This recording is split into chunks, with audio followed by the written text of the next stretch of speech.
welcome back to another video. I hope you are all doing okay. I'm sorry that it's been 5,000 years. I feel like I say this every single time that I start filming, but I genuinely am really sorry that it's been so long to get this video to you, but I am very excited to say that it is all finally done and that you can finally watch the whole process of me building my dream nail studio. I am so happy here.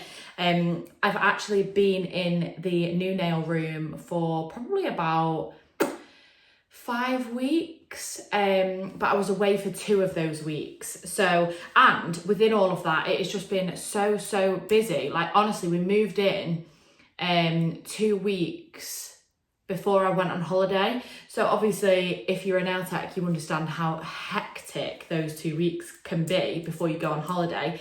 Then I was away for 2 weeks. Then I've been away. Then I've been back for 2 weeks. So there you go. I've been in 6 weeks. Apologies, I have just had to change camera because my storage is full on my phone and I've no time to be sorting that out now. Yeah, so I have had to just change phones. So sorry if it looks slightly different. But I can't even remember what I was saying. But basically, I've been in here when it's just been pure chaos. So I'm actually really looking forward to just spending the nice chilled weeks in here, which realistically isn't going to last long because it's actually coming up to Christmas. So anyway, it's been hectic, it's been chaotic, but it's all been good fun and good chaos, I suppose.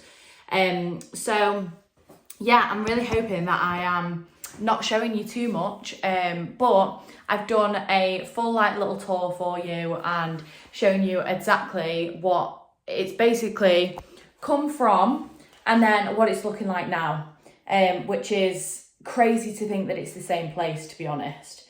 But hopefully you find this helpful.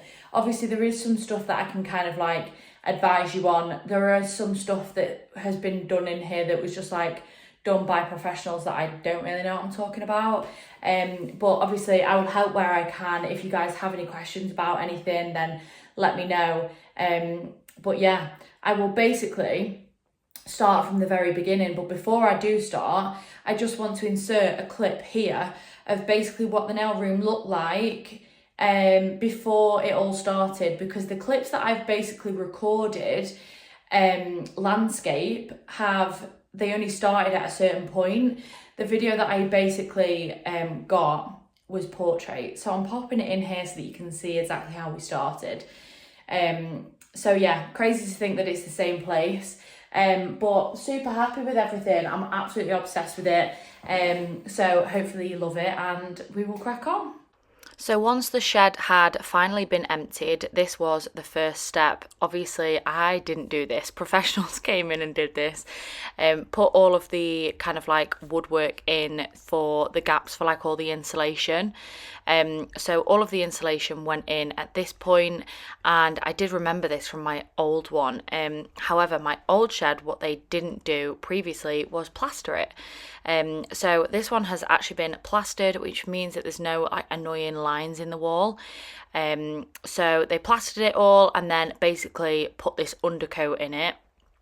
Obviously this wasn't the colour, it was just like an undercoat for plaster, and the lights had already been put in at this point as well, and the electrics. So that was when I could get involved. So today we are at B&Q. I'm going to look at some paint colours. I'm thinking something very neutral, because I don't want to go too out there. I'm thinking maybe like a mocha kind of look, but I'm not 100% sure. I'm going to get some samples and paint them on the walls because we don't want to be chucking the paint on and then not liking it, because that is not a vibe. So yeah, we're at B&Q. We're going to go and have a look at some colours and see what we think.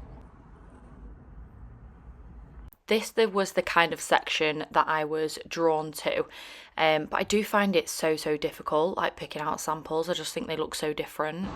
So these are the ones that I've found so far, but I just feel like they all look so different in different lights.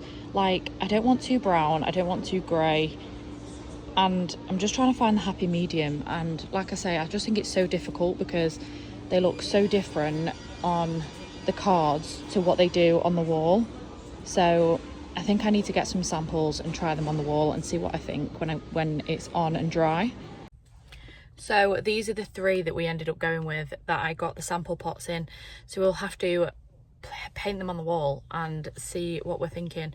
Like I was saying, I think it's so difficult because what they look like on this card, then what they look like in the tub, and then what they look like on the wall is like 3 completely different colours. So we'll have to see how this goes.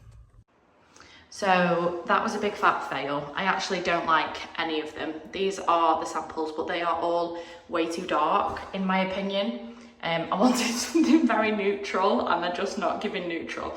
I don't know if it's because they aren't dry. They actually look a lot darker on camera than they are in real life. Like I'm looking at them on the screen compared to in real life and they look a lot darker. But yeah, they're nowhere near what I wanted really. But that's fine, that's why we get samples.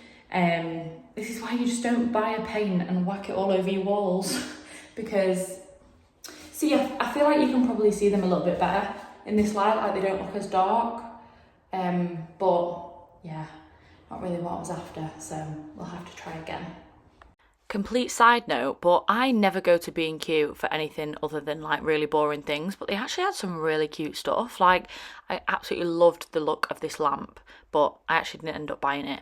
So just a little bit of an update. I have just been in B&Q again and committed to the paint colour. Now we did actually try, I think around 7 or 8 samples in the end. Now I will show you them when we get to the nail room because they are actually painted on the wall. However, that was the one that I ended up going with, and that is a Egyptian cotton, and I don't know whether it's a bit basic bitch, but we'll just go with it anyway. Because I'm fed up of trying samples. I'm not gonna lie, I'm a bit fed up of it. I just need to pick a paint colour and go for it. So I have gone with Egyptian cotton. I'm gonna go and paint it on today, and also at some point go and have a look at some flooring, so I will take you with me on that as well. But yeah, once I get there I will show you the different samples and show you which one we ended up going with. So these were the final samples. I say the final samples, but I just kind of got fed up after this many. And we have ended up going for this one here. So it's Egyptian cotton, so we're going to be doing that. I did actually try 2 of my favourite ones here, just because this wall is actually opposite the window, so I just wanted to see them from a little bit of a different light. And yeah, I just found this one a little bit too dark for one, and also a bit too pink. Like it's not coming up mega pink on the camera, but it is quite pink in real life. So this is the one we're going to go for. So we're in here painting today. So let's see how we get on. I don't know why I feel like painting is the kind of job that sounds okay. I wouldn't really say enjoyable, but doesn't sound too bad. But oh my god, I actually can't stand it. I like the roller bit where you can like get it all done in one, but cutting in, oh my god, I couldn't stand it. I think as well because we'd like recently moved out and I've recently like near enough painted a whole house. I'm just, oh my god, I was over it. But this bit, like the big chunky sections that you can get done in one go, I was here for that. Ask me the amount of leggings that I ruined, clothes that I ruined, got paint all over them. But anyway, we got the job done, which is most important. So this is how it is looking. Obviously the ceiling looks like a completely different patchy colour because that was the last thing to be done. That wall was the first wall that we painted, so that's drying probably the best. That's why it looks so different and patchy at the minute. But yeah, I'm really happy with the colour actually. I think when I saw it on the sample I wasn't like obsessed with it, but like I said, I just got a bit fed up of doing samples, so I just kind of went with it. But yeah, I'm really happy with the colour. I'm going to see how it dries, see if it needs another coat, because obviously there is really like patchy bits at the minute just because it is still drying. And then the plan for how it's going to look is I'm wanting a sign that goes across that back wall with like my business name on it. I feel like that might look quite cute. And this room is actually longer, like it's longer than my old one, so I'm thinking probably a lot of storage along that back wall, so possibly like some drawers and stuff, because I actually want to stay away from having shelves on the wall with like my gels on and stuff. I want them all away this time. So it means that I can afford to have drawers taking up this space, and then probably my desk somewhere in the middle, because like I say, it is longer than my last one. So hopefully the vision will come to life. The floor is being done on Thursday, so I'll keep you updated with that. And I think the flooring always makes such a big difference, because obviously look at the state of it now. But yeah, so that's how we're looking at the minute. Then flooring day swiftly arrived. I was heading over to Selco to have a look at the options that we had. To be honest, there wasn't a lot of options, but to be honest, sometimes I think that's better. I quickly narrowed it down to 2 options, because I wanted to stay away from the grey, because I had grey last time. To be honest, there wasn't really a massive difference between these 2, so I literally just said to the builder, it's up to you, because there was a bit of a price difference between them, which I didn't know what the reason for that was, so I just left it up to him. And then I've actually only realised now that I never actually got a proper video to show you the flooring down, but you can see it here, and you will see it, I'm sure, throughout this video. But we basically, when the flooring got put down, the skirting boards also got put down, and it meant that I had to paint the skirting boards, which I thought to myself, oh my god, this is going to be so easy. Why was it the most boring job I've ever done, and so difficult? I think it was because I didn't want to tape the wall. Obviously, I taped the floor, but I didn't want to tape the wall because I have had situations before where that has peeled off the paint. So I was so scared of painting the wall, and I just had to be really careful to make sure I didn't get it on the wall, which just proved really difficult and just very time consuming. Also, there's me thinking, I know, getting the painting done when the flooring's not done is such a good idea, because, I can get paint on the wall, on the floor, and it won't matter. Well, when the flooring went down and the skirting boards went down, there was so many marks all over the wall. Tell me, I was so sad. Literally, I'd freshly painted the walls a matter of days ago, and then I literally went in to go and see the floor, and there was marks all over the wall from where they'd fitted the flooring and the skirting boards. So basically had to get the paint back out and start repainting and covering up those marks. Anyway, once that was done, it was a thing of the past. Let's just forget about it. It's fine. And it was time for the second coat of the skirting boards. I feel like when I got the second coat of the skirting boards done, I feel like it made such a difference. I was questioning the flooring choice when the skirting boards were still brown, but when they were white, honestly, it just made it look so much better. So yeah, they took 2 coats for them to be all done. And then it was on to the sign. This has got to be by far the best day. I loved this so much. I basically ordered a sign from a company that I found on Instagram called Signature Signs. I've had a lot of questions about the company that I used. They basically send out the stencil and all of the letters separately like this. And basically, all you have to do is stick the stencil to the wall, making sure that it's level and it's central, and then pop all of your letters individually into the little holes, which honestly is genius. So these are the little stickers that come on the back, that you can just basically peel off the tape and then stick it in the holes basically. It's got a covering on the front of the letters as well. Excuse this terrible filming.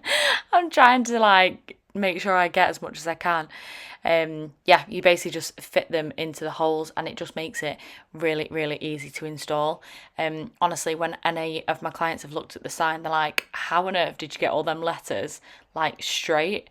And this just made it 10 times easier because it just made sense. So when that was all done, I basically removed the stencil, and it was I just absolutely loved it. I thought it was great. I was so happy with the the paint colour, because I didn't want to go too dark with the paint colour because I wanted the sign to kind of stand out, if that made sense.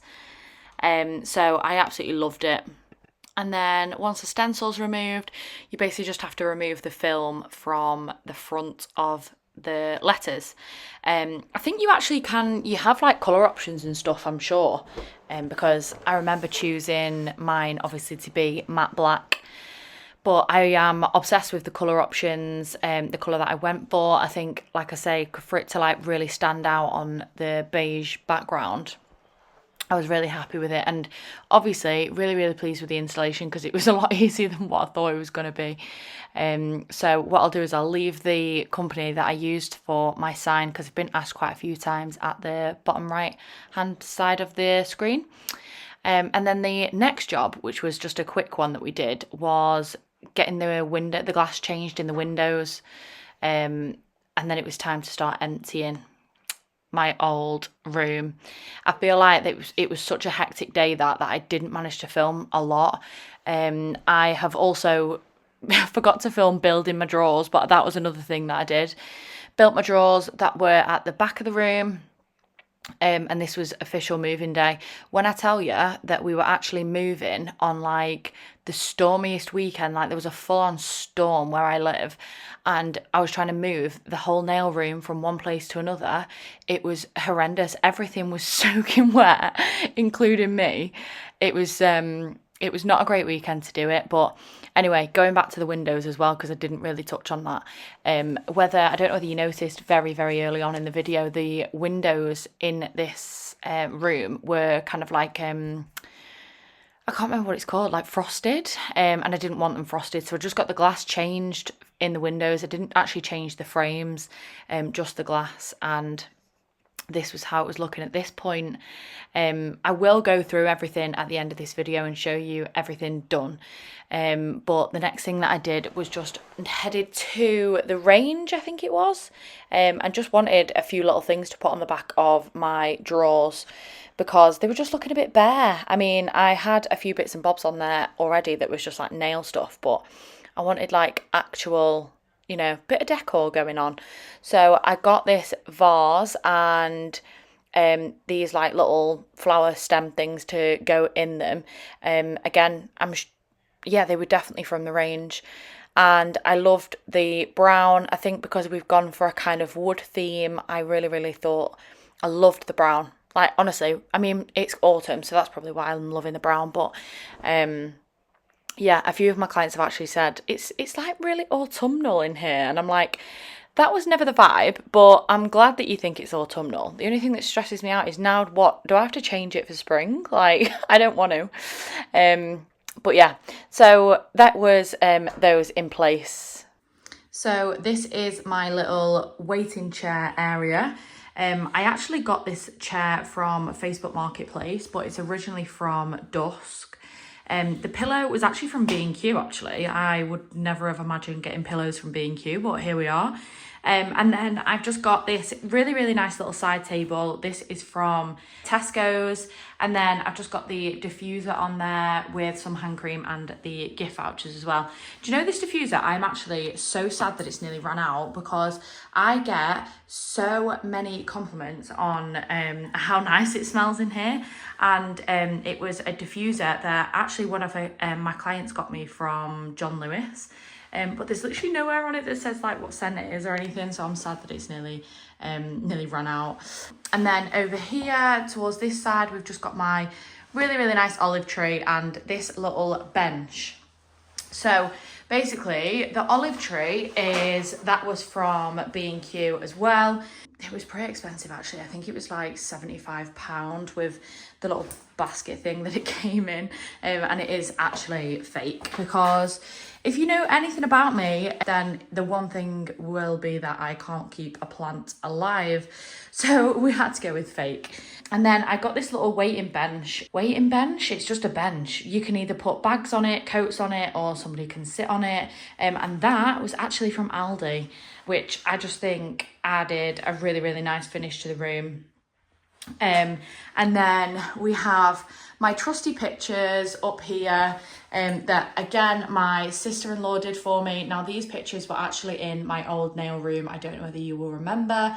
You probably will do, because that is literally it was pretty much like my whole background. So yeah, I absolutely adore these pictures, and they had to come with me into my new nail room because they definitely weren't staying there. Which then brings me round to the back of the room. Obviously you will have seen pretty much everything in the earlier video of like where my sign's from, where the drawers are from. I just finished it off with obviously my lovely little ornament things from the range, and then I've just got some essentials on here like my acetone, my LP, ultra clean, and just a few bits and bobs like that. Obviously everything in my drawers, everything's stored away in this room, whereas in the old room everything was kind of out on shelves and stuff. So I just kind of wanted to keep everything away. I might do a bit of a separate video of like what's in my drawers, all of like my organization and stuff, and also basically like what's on my desk, that kind of video. But yeah, so this is obviously my desk. My chairs and my desk have stayed the same, so everything in that is pretty much the same. And then I just got a new wheelie trolley. The last one I had was pink, and I just thought, because with there being quite a few black accents in here, I thought I would get a black one, which I absolutely love. So yeah, that is literally how it's all looking. There's probably going to be a few things here and there that I'll probably add to it, but for now this is exactly how it's looking, and I'm so pleased with it. So there we go, guys, that is everything. I hope you enjoyed the video. As per usual, if you do have any questions, they are always very welcome. I will try and help wherever I can. But yeah, that was everything. I'm so glad that it's all done. I'm so happy with everything. Like I say, I probably will be doing a little bit more of an in-depth video soon with like what's in my drawers, what's on my desk, my whole setup, all of that stuff. And yeah, obviously if you have any video suggestions or anything that you want to see in the future, then just pop them in the comments, or you can message me on Instagram. And yeah, but for now, that's everything. Thank you so much for watching. Please remember to like and subscribe, and I will see you guys in the next video. Bye.